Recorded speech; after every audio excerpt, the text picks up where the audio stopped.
Good afternoon, Head of the Department, Professor A.K. Chaturvedi sir, my seminar guide, Dr. V.K. Borana sir, my seminar coordinator, Dr. S.S. Kodara sir, respected faculty members, examiners, and my batchmates.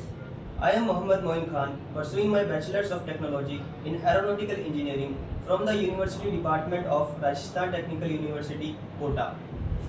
Today, I am pleased to be here in front of all of you to deliver the presentation of my seminar on the topic of radioisotope thermoelectric generators in space application. The outline of this presentation is as follows. Introduction.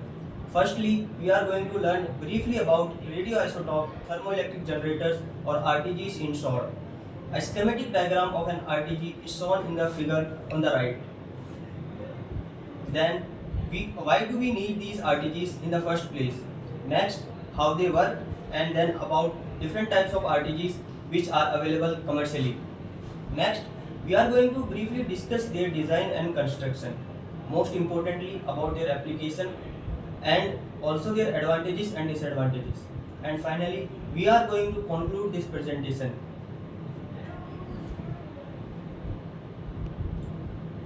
RTGs are devices that generate electricity from the heat produced by the radioactive decay of isotopes. As they use radioactive element as their fuel, they are also known as nuclear batteries. An RTG ready to be installed is shown in this figure. They were first developed in the 1950s and were initially used to power remote weather stations and navigational beacons. This is Voyager 1, a space probe launched by NASA on September 5, 1977, as part of the Voyager program to study the outer solar system and interstellar space beyond the Sun's heliosphere. It is powered by a nuclear battery. RTGs are highly reliable and can function for long periods of time without any maintenance or interventions, a particular need in space missions. Now, the question arises why we need these RTGs in the first place. In this presentation, we are only concerned about space-related requirements. Traditional power sources such as batteries and solar panels have limited capabilities in certain applications such as for longer duration or deep space missions. RTGs provide a reliable and long-lasting source of power that can be used in a wide range of environments, which solves our concern for providing power for such type of missions.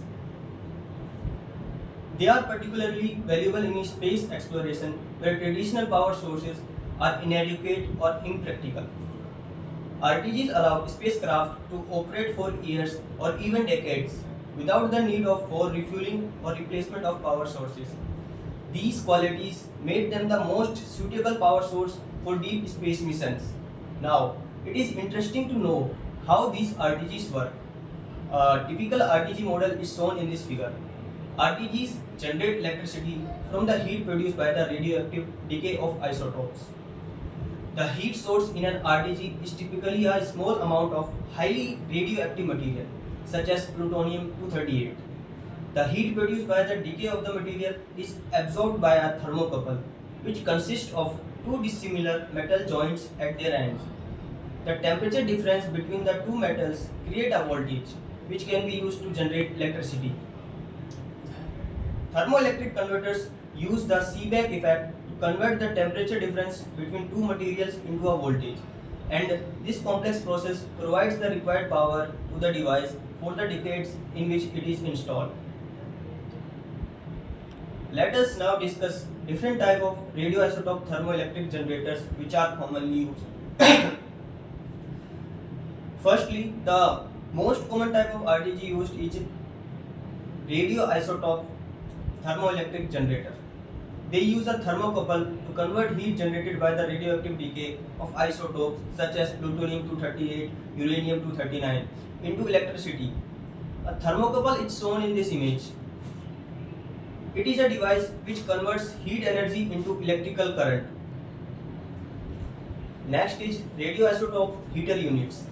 They are similar to RTGs, but they do not generate electricity.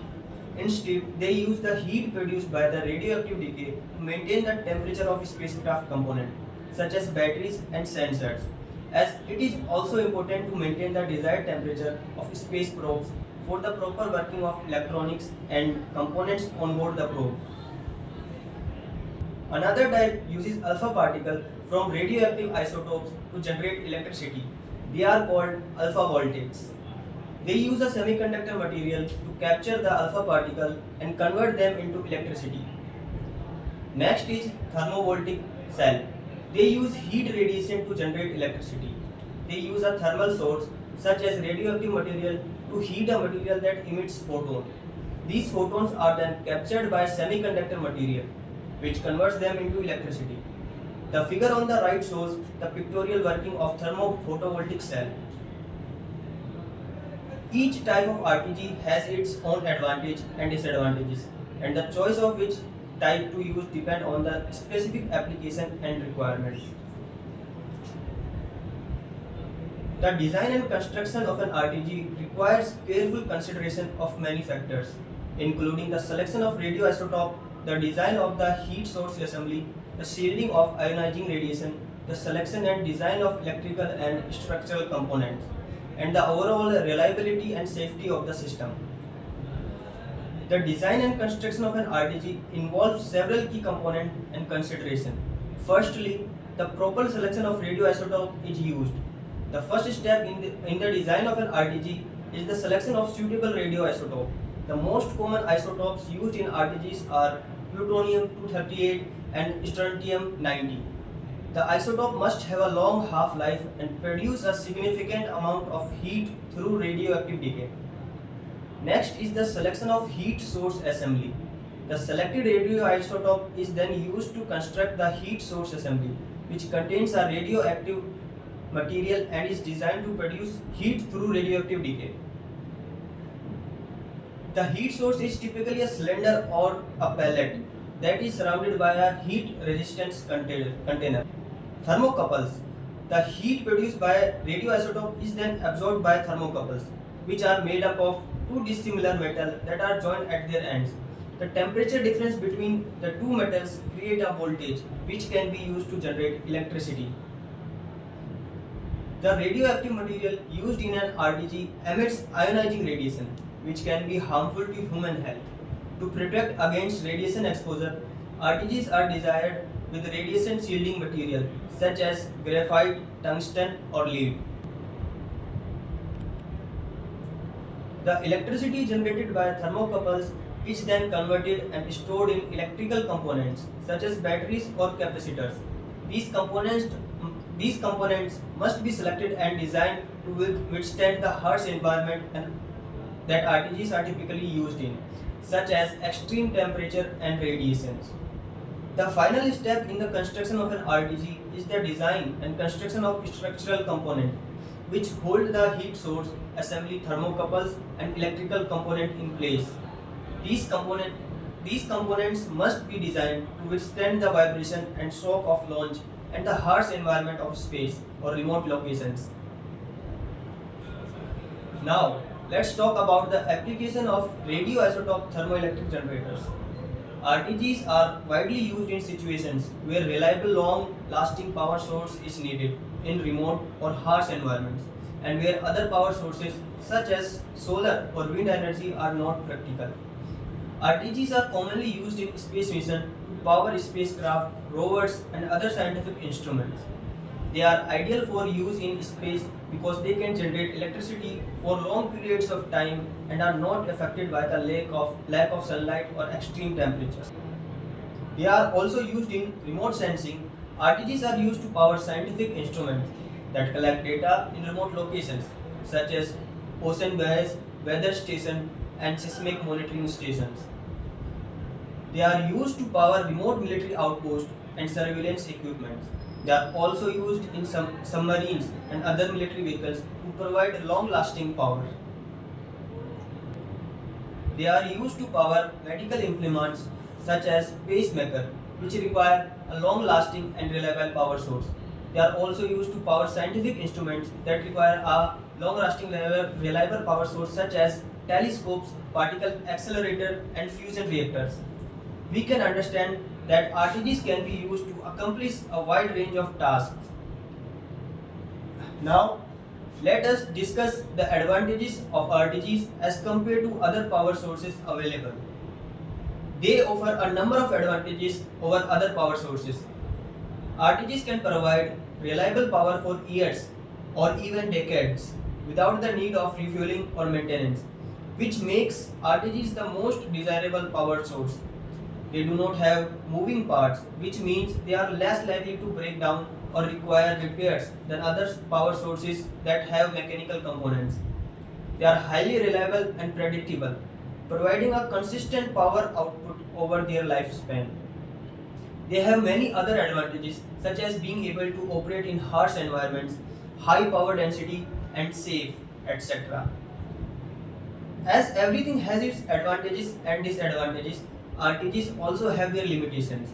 While RTGs are very reliable, their power output is limited. They typically generate only a few hundred watts of electricity, which may not be enough for some applications.